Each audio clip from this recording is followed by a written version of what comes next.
criar impacto social em áreas como educação, saúde e moradia e, mesmo assim, gerar lucro para uma empresa. O que antes era visto de maneira estranha por quem atuava junto ao terceiro setor é uma das soluções mais bem-vindas para o auxílio à população de baixa renda. O empreendedorismo social é o nosso assunto de hoje. O Brasil tem atualmente cerca de 20 fundos que entre 2014 e 2015 levantaram mais de 100 milhões de dólares em investimentos direcionados a empresas de impacto social. Esse número representa quase metade de tudo que foi investido na mesma área nos últimos 10 anos. Mas por que esses números cresceram tanto? 73% dos millennials se preocupam em ter uma carreira que está atrelada a um propósito, a causar um impacto social. Uma nova geração, com novas ideias, atreladas a novas preocupações. É o caso desse paulistano que, preocupado com a situação da saúde pública no país, abriu centros médicos com consultas e exames a preços acessíveis. Por que tudo no Brasil funciona mais ou menos? Será que eu poderia contribuir para que a gente tivesse um entorno um pouco melhor? Dessa empreendedora que dá apoio a projetos iniciantes no setor dos negócios de impacto. Tem que ter um produto e um serviço que tenha impacto, que trabalhe com a população de baixa renda, que seja nos setores que a gente olhe. Desse jovem que hoje é referência em educação no mundo todo. E o que a gente busca é personalizar o processo de aprendizagem através da tecnologia. E desses 3 sócios que resolveram trabalhar para reformar casas de quem precisa muito. Nosso objetivo que a gente fala é ser o Minha Casa Minha Vida das reformas, né? É ser tão abrangente quanto esse programa público. O Mundo S.A. começa agora.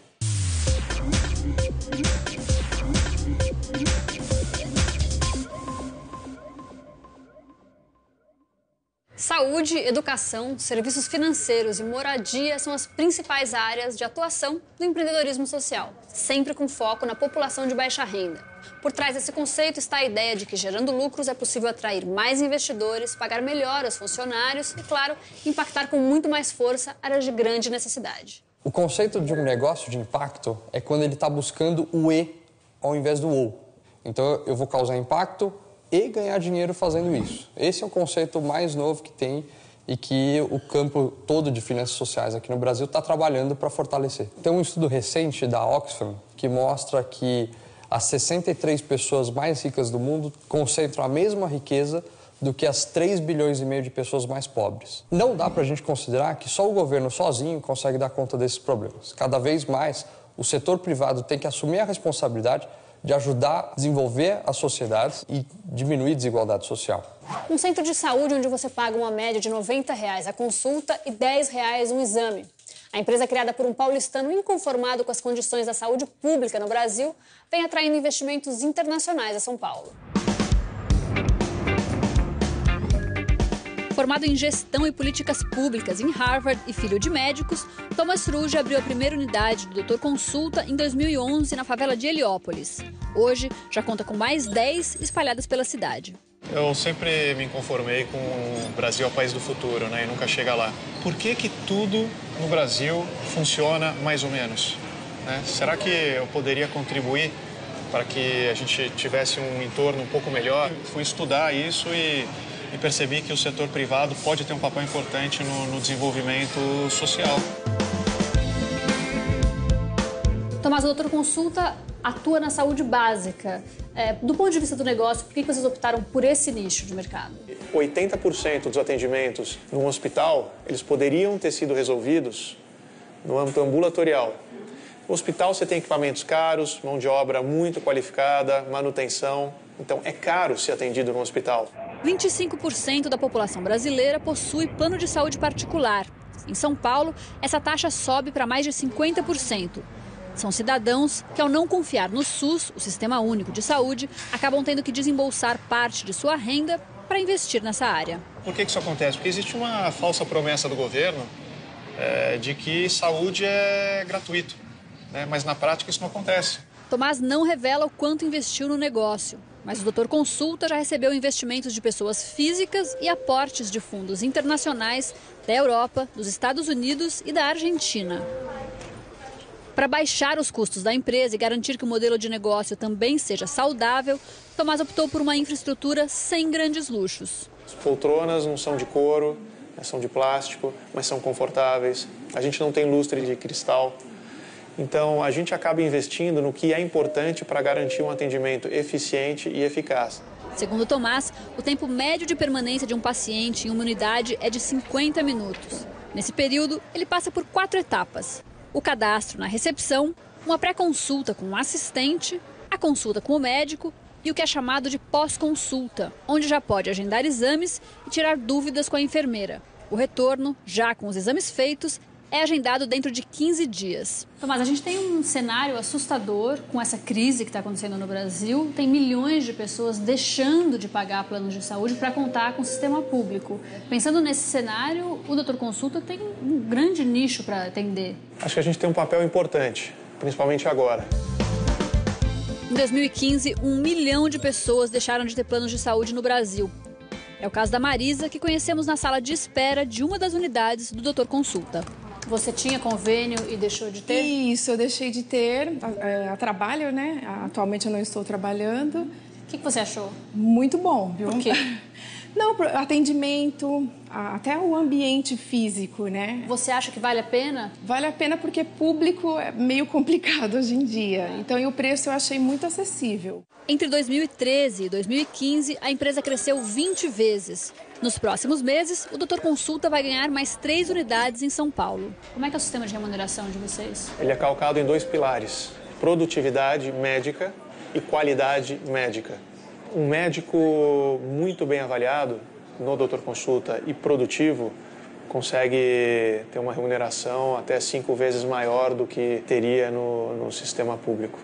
O Dr. Bruno, primeiro médico a virar parceiro do Doutor Consulta, acabou deixando outros pontos de atendimento para se dedicar exclusivamente à empresa. A remuneração, não tenha dúvida que hoje é um dos principais atrativos, sim, do Doutor Consulta para a parte médica. Então a gente busca trabalhar numa estrutura adequada, onde a gente consiga fazer uma medicina de excelência com diagnóstico, sendo resolutivo e sim sendo bem remunerado. Está provado que se as pessoas certas se estruturarem da forma correta e utilizarem a forma de uma empresa privada, elas conseguem sim atacar grandes problemas sociais e devolver muito valor para a sociedade, melhorar o seu entorno. Então funciona, essa é a nossa cabeça. Boa sorte. Obrigado. Há 11 anos, muito antes desse nosso assunto de hoje virar tendência de mercado, uma brasileira e uma americana criaram uma instituição sem fins lucrativos para dar apoio e funcionar como uma aceleradora de projetos iniciantes em negócios de impacto social. De lá para cá, mais de 200 empresas já passaram por ela.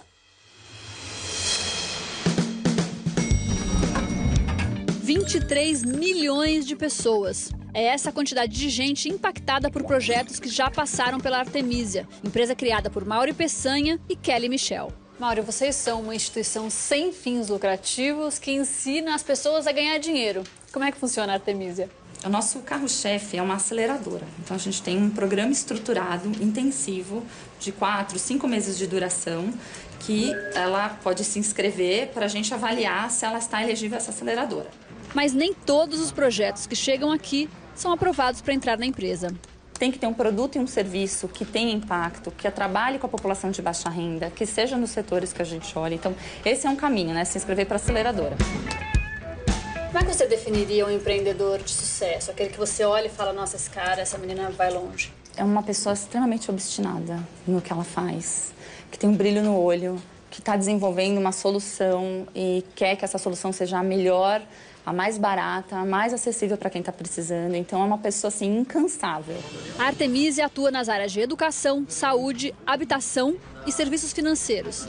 Além de orientar os projetos, ela também corre atrás de investimentos para esses novos empreendedores. Agora, como é que você diferencia um projeto que tem um cunho social, de uma pessoa que tem realmente ideais, de um projeto que é puramente comercial e pode ser um pouco caça-níquel, assim? Porque às vezes a pessoa chega aqui, ela é super bem intencionada, tal, mas no primeiro dilema ela já muda de direção, né? Se a gente percebe que a pessoa quer só se aproveitar de uma oportunidade de mercado, a gente acaba até muitas vezes desligando dos nossos programas. Tem um máximo de lucro que você pode ter com um projeto ou todo mundo pode ganhar o dinheiro que for? Como é que funciona isso? Nós trabalhamos com empreendedores que querem crescer com, né, investidores, fundos e tudo mais, e tem empreendedores que não, que eles querem revestir o lucro próprio, não querem distribuir para acionistas. A gente respeita essa visão do empreendedor, né? Acho que fica a critério do empreendedor, mas não tem uma regra.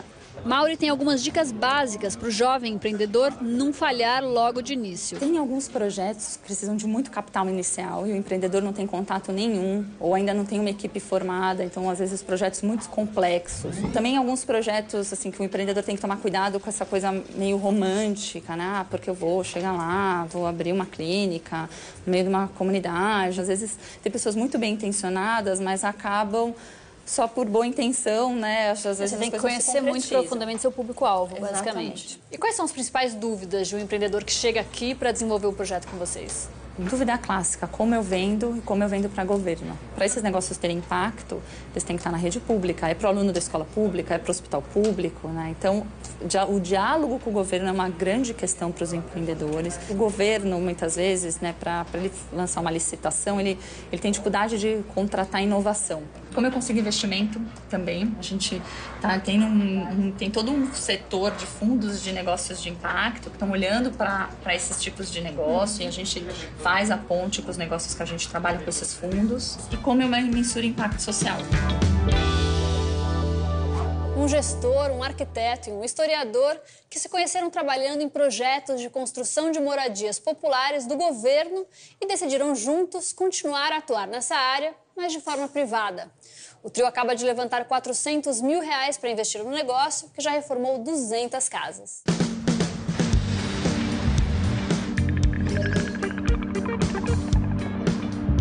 A Vivenda, empresa que Fernando, Jean e Marcelo abriram em 2014, faz reformas em casas de comunidades a preços e formas de pagamento acessíveis para a população de baixa renda. Bom, essa aqui é a casa da Dona Cida, é isso? Sim, o que vocês fizeram aqui na casa da Dona Cida? Na casa da Dona Cida a gente fez uma reforma no quarto, que era para diminuir a temperatura do quarto. Foi o forro e um isolante térmico. E o banheiro foi feita uma reforma completa, com hidráulica, elétrica, toda a parte de revestimento, as louças adaptadas para um filho dela deficiente. A reforma custou R$ 3.900, dos quais Dona Cida pagou apenas 900, divididos em 10 parcelas. O restante foi subsidiado pela ONG Bloco do Beco, parceira da Vivenda, que atua na mesma região. Dona Cida, a senhora mora há quanto tempo nessa casa? Acho que tem 15 anos. 15 anos já. E o banheiro a senhora decidiu reformar? Estava ruim? Molhando muito.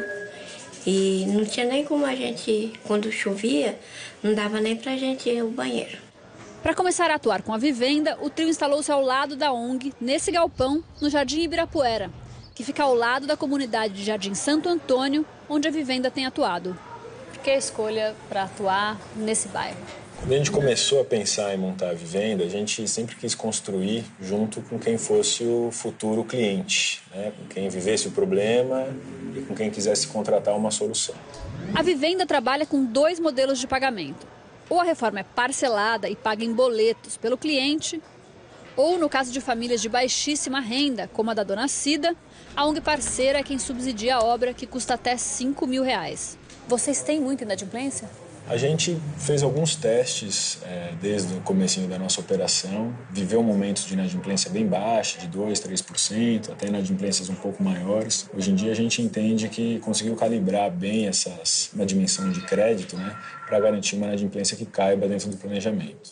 A preocupação com a qualidade da moradia da população de baixa renda foi o que uniu os 3 empreendedores. Juntos, eles perceberam que mesmo no ambiente de urbanização de favelas, o foco do investimento geralmente é nas áreas públicas, como anel viário, esgotos e praças. Para aquelas pessoas que não mudam para uma casinha nova, para um prédio e tudo mais, a realidade habitacional dela, da porta para dentro de casa, é exatamente a mesma de antes da urbanização. As dificuldades que essa população tem para reformar são basicamente 4, que é acesso a crédito, acesso à assistência técnica, mão de obra qualificada e materiais de qualidade. Os números que impressionam e impulsionam o trio são mesmo preocupantes. No Brasil, faltam 5 milhões de moradias para a população. Já as casas construídas, mas que precisam de reformas, somam 11 milhões. O investimento inicial da Vivenda foi de R$40 mil, vindos de amigos, pessoas físicas. Em algum momento teve interesse de investidores externos de entrar no negócio? Sim, desde o comecinho, investidores vieram atrás da gente, a gente recebeu ofertas de investimento. Mas no comecinho a gente não quis. A gente quis seguir um pouco, explorar um pouco mais na raça, vamos dizer assim, para entender um pouco mais do negócio. Hoje, passados aí quase 2 anos, a gente acabou de fechar uma operação de investimento. O modelo de captação de investimento também é inovador. A Vivenda levantou R$400 mil, 150 a mais que sua meta inicial, a partir da Brota Brasil, uma plataforma online de investimento coletivo que conecta investidores a empresas inovadoras. É o chamado Equity Crowdfunding, ou seja, uma oferta pública de valores mobiliários que uma empresa disponibiliza para um grupo de investidores pela internet. E a ideia é, ao fim desse ano, fazendo esses aprimoramentos, em 2017 começar a abrir novos escritórios. Nosso objetivo que a gente fala é ser o Minha Casa Minha Vida das reformas, né? É ser tão abrangente quanto esse programa público. E para você trabalhar com uma abrangência desse tamanho, a gente entende que faz sentido utilizar essas ferramentas de mercado que os negócios sociais operam. Eu entendo que a competição pelos recursos não reembolsáveis está cada vez maior. Então, talvez, é um chute, talvez isso fosse um pouco mais difícil. A gente vai para um rápido intervalo e na volta você vai ver. Para cada escola que eu vendo, eu ofereço a mesma ferramenta de forma 100% gratuita para um aluno de escola pública que não tem condições de pagar. Uma plataforma online que consegue avaliar as dificuldades de aprendizado de um aluno e oferece conteúdos específicos para suprir essa deficiência. Essa foi a ideia de 2 brasileiros que só no ano passado recebeu $7 milhões em aportes de investidores. O Cadu Novaes é quem conta essa história.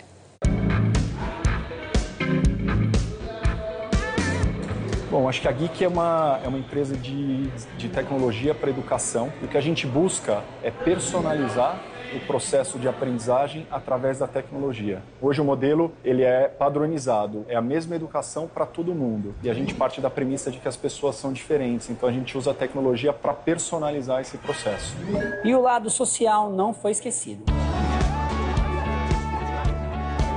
Para cada escola que eu vendo, eu ofereço a mesma ferramenta de forma 100% gratuita para um aluno de escola pública que não tem condições de pagar. Vendeu, alguém ganha de graça, é algo que a gente tem desde o começo e com certeza vai se perpetuar na história da empresa.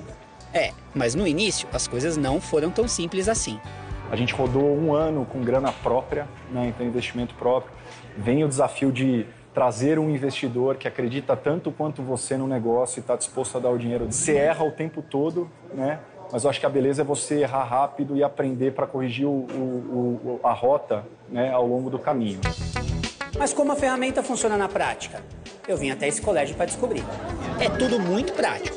O aluno se conecta e vê as aulas criadas pelos professores. A partir do desempenho dele, o aplicativo ajuda a identificar dificuldades do estudante, enquanto auxilia nos estudos tanto em sala de aula quanto fora dela. Para o aluno, é a possibilidade que esse aluno tem de melhorar cada vez mais o aprendizado dele. Na questão da escola, a plataforma ela traça uma série de diagnósticos desse aluno e que para nós isso é essencial para o nosso trabalho, para a gente ter um olhar muito mais específico e claro da dificuldade do aluno, onde o professor vai atuar de uma forma diferente, e para a família o acompanhamento mesmo do aluno, o crescimento nos resultados. E com esse diagnóstico nós podemos nos planejar melhor, traçar planos estratégicos para ações pontuais onde precisamos de mais atenção. Quando eu estava no colegial não existia uma ferramenta como essa, então eu vou fazer uma aula para testar.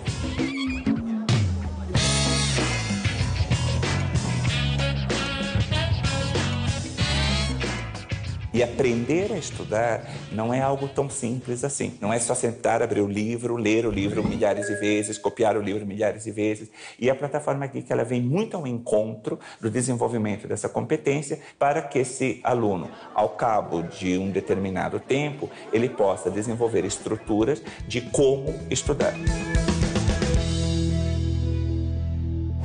Coworking é outro desses termos que a gente tem ouvido falar bastante quando o assunto é empreendedorismo jovem. São escritórios de trabalho coletivos que diminuem os custos e proporcionam conexões entre novas empresas. Nossa correspondente Michele Marinho foi conhecer um desses espaços lá em Nova York, mas com um detalhe. Eles só recebem ali empresas de impacto social. Imagina ter em um só ambiente escritórios compartilhados de várias empresas com um objetivo em comum: responsabilidade social. É assim que funciona o Center for Social Innovation, ou em português, Centro para Inovação Social. We're a shared workspace, community, and launchpad for social innovators. We have for-profits, we have non-profits, we have companies ranging the entire gamut as far as what their missions are, but are focused on making the world a better place in some kind of way. Começou como um espaço de coworking para 14 empresas em Toronto em 2004. E hoje é uma rede de 2.500 empreendedores sociais dos mais diversos ramos, no Canadá e nos Estados Unidos. Algumas empresas têm fins lucrativos, outras não. Funcionam como uma espécie de ONG, uma organização não governamental. Back in 2004, when we got started, the nonprofit sector was really broken up into silos. You had arts doing arts things and environment doing environment things. And, this idea of actually bringing in for-profits and nonprofits together was it was a radical idea. Era uma ideia radical, mas que deu certo. Hoje, o Centro para Inovação Social tem um valor de mercado estimado em $50 milhões e cresce ao redor de 40% ao ano. É também uma espécie de incubadora para startups. O preço do aluguel do escritório em Nova York varia de $125 a $1.200 por mês. Depende do espaço e do tempo que vai ser usado. There's so many wonderful shared workspaces in the city, and as people really feel the need for collaboration, as freelancing rises, as there's a lot of smaller organizations and startups and people trying to live their missions and live their values in an innovative way. Para trabalhar aqui, não basta ter dinheiro para pagar o aluguel do espaço. Os empreendedores precisam passar por um processo seletivo. It's a little bit self-selective, right? People who are socially mission-focused. We go through, we have a sense of who's in the space, how we want to balance out who's here, how we can create great opportunities for our members, but the most important thing always is the social mission aligned and a good fit with our community. E era exatamente isso que Ron Livingston buscava: compromisso social e uma rotina colaborativa para a empresa dele, a Help Chip In. The environment's awesome here. It's all about making people feel at home and making people feel relaxed so they can do their best work and bring their best selves to the table, to the forefront. O Mundo SA de hoje fica por aqui. A gente se vê na próxima semana. Tchau!